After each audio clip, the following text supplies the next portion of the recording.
Please subscribe our channel Quest India and press bell icon for all notification. नमस्कार, मैं हूं doctor Dalbir Singh और आप देख रहे हैं YouTube चैनल क्वेस्ट इंडिया। दोस्तों, बहुत बार आपने डिमांड की थी और वो की थी कि हमें कॉमर्स का पेपर उपलब्ध करवा दीजिए। कुछों की डिमांड थी कि जो कॉमर्स का पेपर है उनमें उनको दिक्कत है या फिर ये HCS का है, तो उसको वेरीफाई भी कर लिया।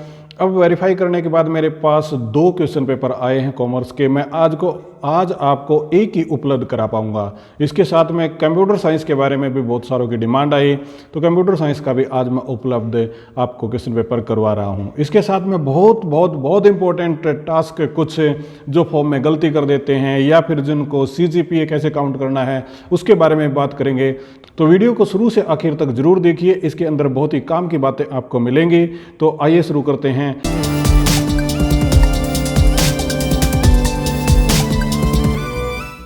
एक बार फिर से आपका स्वागत है। सबसे पहले तो मैं आपको बता दूं कि जो मैंने आपको प्रॉमिस किया था कि आज कॉमर्स का पेपर उपलब्ध करवा दूंगा, तो आज मैं कॉमर्स का पेपर आपके सामने लेके आया हूं। आप इसको डिस्क्रिप्शन में जाके और लिंक से डाउनलोड कर सकते हैं। इसके साथ में दूसरा क्वेश्चन पेपर है जो वो कंप्यूटर साइंस का मैं लेके आया हूं और वो आपके सामने, वो भी इसी तरीके से आप डिस्क्रिप्शन में जाइए और वहाँ से दिए गए लिंक को क्लिक करके आप उसको डाउनलोड कर सकते हैं और आपको फर्दर अपने काम के लिए, अपने फ्यूचर के लिए या फर्दर रिकॉर्ड के लिए, तैयारी करने के लिए आप उसको रख सकते हैं। तो ये तो हुई बात हमारी सबसे पहले जो कॉमर्स और दूसरे कंप्यूटर साइंस की बात हम करें उसके क्वेश्चन पेपर से रिलेटेड। अब बात करते हैं फर्दर, और वो फर्दर बात क्या है? वो है कि बहुतों की ये समस्या है और मैं एक गलती तो मैं भी कर गया हूँ कि एक मैडम ने मेरे से पूछा कि सर इस प्रकार से मेरे फॉर्म में गलती हो गई है, अब मैं क्या करूं? मैंने उनको सजेस्ट किया कि आप HPSC पे कांटेक्ट कीजिए, वहाँ टेलीफोन कीजिए, वहाँ मेल कीजिए। इस प्रकार से मैंने उसको सजेस्ट कर दिया, जबकि ये गलत तरीका है। दूसरा तरीका है, वो तरीका क्या है कि HPSC ने अपने जो इंस्ट्रक्शन बता रखे हैं उसमें क्लियर मेंशन कर रखा है। वो क्लियर मेंशन क्या कर रखा है? उन्होंने ये कह रखा है, यानी कि इंस्ट्रक्शन में क्लियर दिखा रखा है। मैं आपको स्क्रीन पे भी लेके आता हूँ, आप स्क्रीन पे भी देख लीजिए। इसमें क्लियर मेंशन कर रखा है कि यदि आप फॉर्म के अंदर गलती कर देते हैं तो आप स्वयं जिम्मेदार हैं। ये तो हमें भी समझ में आता है कि हम स्वयं जिम्मेदार हैं, परंतु यदि आपको ऐसा लगता है कि आपकी गलती बहुत ज़्यादा है, यानी कि ऐसी गलती है कि जिसके कारण आपको बाद में नुकसान उठाना पड़ेगा, तो उस गलती को आप समाप्त करने के लिए नए सिरे से फॉर्म भर दीजिए। एक मैडम ने ये पूछा था, तो मैंने हालांकि उसको ये कह दिया कि दोबारा फॉर्म मत भरना, नहीं तो दोनों रिजेक्ट हो जाएंगे, जबकि ऐसा नहीं है, आप फ्रेश फॉर्म भर दीजिएगा। अब क्या है, इन्होंने इंस्ट्रक्शन में बता रखा, तो फॉर्म रिजेक्ट होने का तो मतलब ही नहीं है। दूसरी बात पे आते हैं, जिन्होंने फ़ी भी सबमिट कर दी है उसका क्या है? देखिए, यहाँ भी एक क्लियर मेंशन है इंस्ट्रक्शन के अंदर, यदि आपने फ़ी सबमिट कर दी है तो फ्रेश फॉर्म के साथ आपको फ्रेश फ़ी भरनी पड़ेगी। पहले वाली उसमें एडजस्ट बिल्कुल भी नहीं होगी। तो ये तो जवाब उनके लिए है जो मेरे दोस्त ऐसे हैं, जो मेरे व्यूअर्स ऐसे हैं जिन्होंने फॉर्म भरते समय किसी प्रकार की गलती कर दी है, तो प्लीज़ आप नए सिरे से फ्रेश फॉर्म को अप्लाई कर दीजिए, कोई भी दिक्कत नहीं आने वाली है। और इसके साथ भी यदि फ़ी आपने एप्लीकेबल कर दी है, यानी कि फ़ीस आपने जमा करा दी है, तो दोबारा से नए सिरे से फीस भर दीजिएगा। यही एक तरीका है। अब चलते हैं दूसरे पॉइंट की तरफ, और दूसरा पॉइंट भी बहुत इंपॉर्टेंट है। वो ऐसा है कि कईयों को ये दिक्कत आ रही है कि उनके पास CGPA ग्रेड है, यानी कि उनके पास मार्क्स नहीं है और HPSC ने जो फॉर्म पूछा है उसके अंदर मार्क्स फिल करने हैं। तो उन्होंने पूछा कि सर मैं इसको कैसे कन्वर्ट करूं, आप समझा दीजिए। तो मैं आपको बताता हूं, ये बहुत ही सिंपल फार्मूला है, आप इसको मार्क्स में कन्वर्ट कर सकते हैं। जैसे एक ने मेरे से पूछा था, नाम मुझे याद नहीं आ रहा है, जो भी कैंडिडेट है, जो भी हमारा व्यूअर है, बहुत ही इंपॉर्टेंट है, और उसके लिए मैं आपको ये बताता हूं कि उसने पूछा कि मेरा जो CGPA है वो है 7.79, अब मेरे मार्क्स कितने होंगे? तो इसी का एग्जाम्पल मैं आपको बता देता हूं। इसको आपको मल्टीप्लाई करना होता है 9.5 से, और जब आप 9.5 से इसको मल्टीप्लाई कर देंगे तो इस केस के अंदर जो आंसर आता है वो आता है 74.05%, जबकि 005% है। तो आपको यहाँ पे कैलकुलेशन करनी होगी 74% की। अब मैं आपको ये समझा देता हूं कि यदि किसी दूसरे को भी ये समस्या आ रही है तो प्लीज़ आप अपने CGPA ग्रेड को इनटू में करना 9.5 और आपके मार्क्स, आपकी परसेंटेज आपकी आ जाएगी।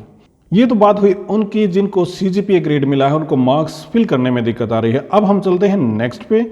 नेक्स्ट जो क्वेश्चन बार बार पूछा जा रहा है वो पूछा जा रहा है कि सर मुझे फी सबमिशन में दिक्कत आ रही है, और कईयों ने क्लेम किया कि लास्ट के जो 4 सब्जेक्ट है वहां पे दिक्कत आ रही है।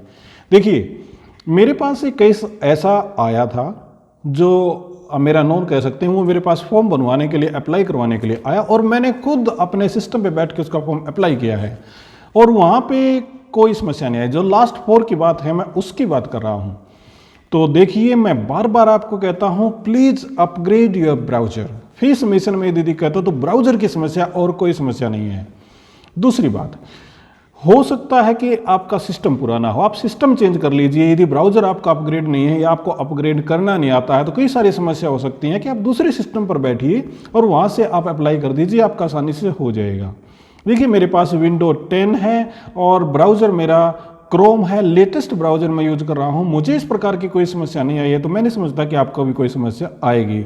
यदि किसी को ऐसी समस्या आती है तो प्लीज़ कमेंट सेक्शन में जाके अपने ब्राउज़र का कॉन्फ़िगरेशन भेजना कि उनका ब्राउज़र कौन सा है, जैसे 7.06 है या कौन सा, इस प्रकार का ब्राउज़र मुझे भेजना। मैं आपको बता दूंगा कि ये फिट बैठता है कि नहीं बैठता फी भरने में।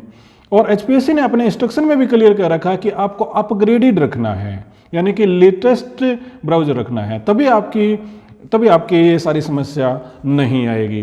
क्योंकि ऐसा भी तो हो सकता है आपकी स्पीड बहुत स्लो हो, और यदि आपकी स्पीड बहुत स्लो है, जैसा कि लिखा हुआ है कि 4G स्पीड आप यूज़ करेंगे तो ज़्यादा बेहतर रहेगा, बीच में प्रोसेस रुक सकता है, कई सारी समस्याएं हो सकती हैं। मैं एक समस्या पे या एक प्रॉब्लम पे इंडिकेट नहीं करना चाहूँगा, परंतु मैं आपको ये क्लियरली और श्योरली बताना चाहता हूँ कि एचपीएससी की साइट में कोई प्रॉब्लम नहीं है। हो सकता है हमारी तरफ से कोई गलती रही हो तो हम उसको करेक्ट कर लें, ब्राउज़र को अपडेट कर लें, सिस्टम को बदल लें, तो ये सारी चीज़ें आप कर लेंगे तो आपको ये समस्या नहीं आएगी।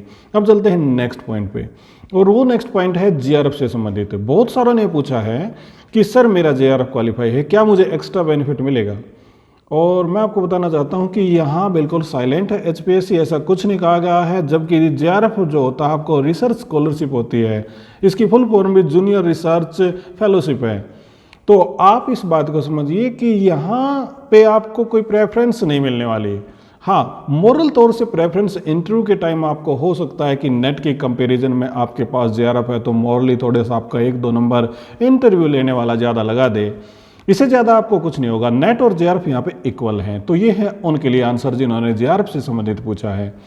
एक और क्वेश्चन पूछा जा रहा है बार बार, वो पूछा जा रहा है कि सर मैं बैकवर्ड क्लास से हूँ और आउट ऑफ हरियाणा, यानी हरियाणा स्टेट से बाहर से हूँ, क्या करूँ, मैं क्या करूँ? क्योंकि मेरा जो नेट क्वालिफाई है वो ओबीसी कैटेगरी में है। देखिए, आपका नेट क्वालिफाई है ना, नेट क्वालिफाई यदि आपका लिख रखा है वो ऑल इंडिया एप्लीकेबल है, और आपने कैटेगरी में कर रखा है तब भी वो ऑल इंडिया एप्लीकेबल है। आप हरियाणा में अप्लाई कर दीजिए, यदि आपकी बाकी सारी कंडीशन पूरी होती हैं तो आप एलिजिबल होंगे, आप कैपेबल होंगे यहाँ पे टेस्ट देने में और इंटरव्यू देने में। एक क्वेश्चन पे और बार बार फोकस हो रहा है कि कुछ लोग पूछते हैं कि सर पिछली बार तो सिर्फ सब्जेक्ट से आया था।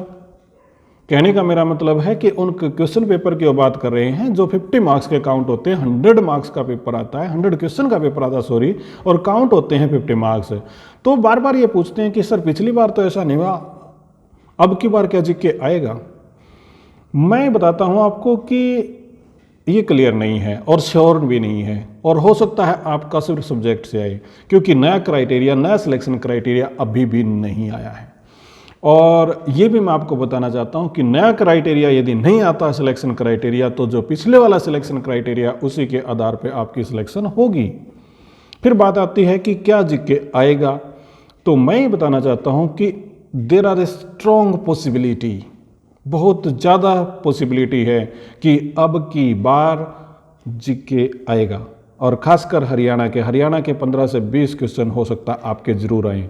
और जो आप ये बार बार कहते हैं ना कि सूत्रों के हवाले से, या फिर ऐसा भी कई बार होता है कि कई बार ये इन्फॉर्मेशन जुटाई जाती है, बताई जाती है कि ऐसा पेपर होगा, तो हो सकता है ये सारा रूमर हो, परंतु हमें जो खबर मिली है, खासकर सूत्रों के हवाले से आप या कहीं, आप किसी भी तरीके से कहीं चैनल के माध्यम से जो खबर मिली है, उसके हिसाब से ऐसा लगता है और ऐसा बताया जाता है कि पेपर जो आएगा वो 60-40 की रेशो में आएगा, यानी 60 आपका सब्जेक्ट से आएगा और 40 आपका जीके से आएगा, जिसको हरियाणा जीके आप कह सकते हैं। जो हरियाणा जीके पूरी 40 मार्क्स की नहीं कहूँगा मैं, जबकि मैं यहाँ पे कहना चाहूँगा कि हो सकता है 15 to 20 मार्क्स की जीके आए हरियाणा की, बाकी आपका ट्रेडिशनल जीके और आ सकता है, करंट अफेयर आ सकता है, ये चीज़ें आ सकती हैं। तो फिर भी आप दोनों तरफ से अवेयर रहें। सब्जेक्ट को तो आपको तैयारी, सब्जेक्ट की तो आपको तैयारी करनी ही है, इसके साथ में आप हरियाणा को ना छोड़ें, इसके साथ में करंट अफेयर से आप अटैच जरूर रहें, आपको बहुत फ़ायदा मिलेगा। और यदि बाई चांस एकदम ऐसा हो गया जैसे जिस प्रकार से संभावना जताई जा रही है कि पेपर बहुत जल्दी होने वाला है, और यदि ऐसा हो जाता है एकदम आपके सिर पे ये बजेगा फिर कि हरियाणा भी घुस गया है, जीके भी घुस गया, सर हम तैयारी कैसे करें, तो पहले से आप अवेयर रहिएगा। और जो टाइम आप अपने सब्जेक्ट को देते हो उसमें से 1 घंटा 2 घंटा आप हरियाणा को या फिर बाकी ट्रेडिशनल जीके या करंट अफेयर को भी दे दें तो बेहतर रहेगा। यदि जीके नहीं भी आता है तो भी आपका फ़ायदा होगा, क्योंकि सब्जेक्ट तो आप पढ़ ही रहे हैं, तो उसके साथ में एडिशनल जो आपने पढ़ा वो आपके लिए बेनिफिशियल होगा यदि जीके पूछ लिया गया। और ऐसा मुझे लगता है, और मेरे साथ जो मेरे कलीग हैं उनको भी लगता है कि अब की बार जीके आएगा, क्योंकि पीछे हम 2 साल से यदि पूरे पैटर्न को स्टडी करें तो हरियाणा के जीके को इम्पोर्टेंस दी जा रही है और ऐसी संभावना जताई जा रही है कि अब की बार ये आएगा। तो ये थे कुछ क्वेश्चंस जो आपने मेरे से बार बार पूछे जा रहे हैं, मैंने सोचा कि इस वीडियो के माध्यम से मैं आपको ज़रूर बता दूं। और मैं आपको ये कहना चाहूँगा कि हमारा चैनल जो क्वेस्ट इंडिया है इसको सब्सक्राइब करना प्लीज़ मत भूलिएगा, और लाइक और डिसलाइक भी ज़रूर कर दीजिएगा। लाइक और डिसलाइक में थोड़ी सी कंजूसी बढ़ती जा रही है, मैं चाहता हूँ कि आप लाइक ज़रूर करें, क्योंकि उसी से पता चलता है कि किस प्रकार का काम हम कर रहे हैं और कैसा इसका रिजल्ट मिल रहा है। एक बात और मैं कहना चाहूँगा कि वो ये है कि एक पोल डाला था, आप कम्युनिटी सेक्शन के अंदर या कम्युनिटी टैब के अंदर जाके उसको देख सकते हैं, और उसमें ये डाला था कि अगली वीडियो हम किस पे बनाएं, यानी कि सब्जेक्ट मैटर क्या लें, न्यूज़ लें, वैकेंसी एंड जॉब लें, या फिर कुछ ट्रेडिशनल और इंटरेस्टिंग चीज़ों को उठाएं, या फिर कार एंड ट्रैवल के बारे में उठाएं। तो उस बारे में आप ज़रूर वोट कीजिएगा, उसी के आधार पे हमें पता चलेगा कि नेक्स्ट वीडियो क्या बनानी चाहिए। क्योंकि मेरा इंटरेस्ट है, मल्टी इंटरेस्ट आप कह सकते हैं, कई जगह इंटरेस्ट है, कार में, ट्रैवलिंग में। मेरी बैकग्राउंड ऐसी है कि मुझे टूर और टूरिज्म पसंद है, तो वहाँ भी मैं कुछ वीडियो बनाना चाहता हूँ कि आपका जो फीडबैक मिलेगा उसमें मुझे बहुत हेल्प मिलेगी। तो इसी के साथ में आपका बहुत बहुत धन्यवाद। इसी प्रकार से आपका प्यार और स्नेह बना रहे और निरंतर हमारे साथ जुड़े रहिएगा और कमेंट कीजिएगा। उन सभी कमेंट्स का मैं उत्तर देने की कोशिश ज़रूर करता हूँ। अगेन आपका धन्यवाद।